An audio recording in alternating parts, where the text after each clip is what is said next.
So hi, today we are going to be talking about some channels on YouTube that are spreading grand misinformation. Heck, even act like they are fighting the misinformation and silence people who point their issues. Welcome back to the Truth Zone, where history isn't based on memes, nationalism, or echo chambers, but on real evidence and academic consensus. Today, I'm calling out a rising wave of historical revisionism, people online who desperately try to erase Turkic contributions from the world map and claim every empire east of Istanbul was somehow Persian or Mongol. Let's fix that. First, the Seljuks were undeniably Turkic, founded by the Oghuz Turks. They spoke Turkic, ruled from Turkic traditions, and expanded into Anatolia after defeating the Byzantines at Malazgirt. Persian was used in administration, sure, but so was Arabic in Andalusia.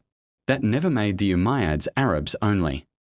Second, the Xiongnu, Asian Huns, and their Western cousins, the European Huns, were of Turkic origin or heavily Turkicized. This isn't speculation, it's the consensus of linguists, geneticists, and historians from Europe, China, and Central Asia. Attila the Hun. No, he wasn't a Mongol. He lived 800 years before Genghis Khan. Calling him Mongol is like calling Julius Caesar an Italian American. Third, the Khwarezmian Empire was ruled by Turkic dynasties, not Persian ones. Persian was the language of bureaucracy. Yes, but the ruling elite were Kipchak Turks, and their military was overwhelmingly Turkic. Fourth, the Mamluks, Turkic slaves from the steppes who rose to form one of the most powerful Islamic empires in Egypt, geography-wise. Kipchak Turks, Central Asians, some even from the Volga region. Not Egyptians, not Arabs, not Persians, Turks. Fifth, the Safavids, established by a Turkic dynasty, based in Tabriz, speaking Azerbaijani Turkish as their court language. The Safavid army was filled with Kizilbash Turkic warriors, pretending they were purely Iranian is like pretending Napoleon was Russian because he invaded Moscow. Oh, and the cherry on top. Azerbaijan didn't exist before 1991, that's false. The name Azerbaijan predates most of Europe's modern countries. And Tabriz was one of its cultural centers long before modern borders existed. And let's stop pretending Iran's 6,000-year-old history justifies stealing every empire that happened to rule Persian lands. Being located in Iran doesn't make an empire Persian. The Ottomans ruled the Balkans. Do we call them Slavic now? Let's talk about the so-called Greek history. Modern Greeks act like every ancient stone in the Balkans whispers mine. Mycenae. Theirs. Ionia.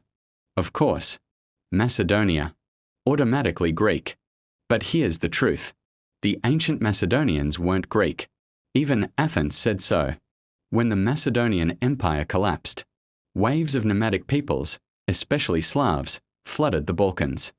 Modern North Macedonians, despite being Slavic-speaking today, absorbed the cultural, geographical, and even partial genetic legacy of the Macedonian Empire far more than modern Greeks ever did. Saying Macedonians can't claim Macedonian heritage because they're Slavs is dumb. Then why do Greeks claim Byzantine legacy despite being Roman subjects for centuries? Slavs don't magically erase history. If you inherit the land, the ruins, the oral memory, that legacy is still there. Identity shifts, yes, but so do empires. And then there's the funniest part. I once told a Greek commenter, there were Slavs in the Balkans while your ancestors were paying taxes to Rome. His response? Slavs came too late to matter. Brew. By your logic, you don't get to claim Alexander either. You were speaking Latin under Roman rule while he was conquering Persia. Hey, that's just a theory. A game theory. Thanks for watching.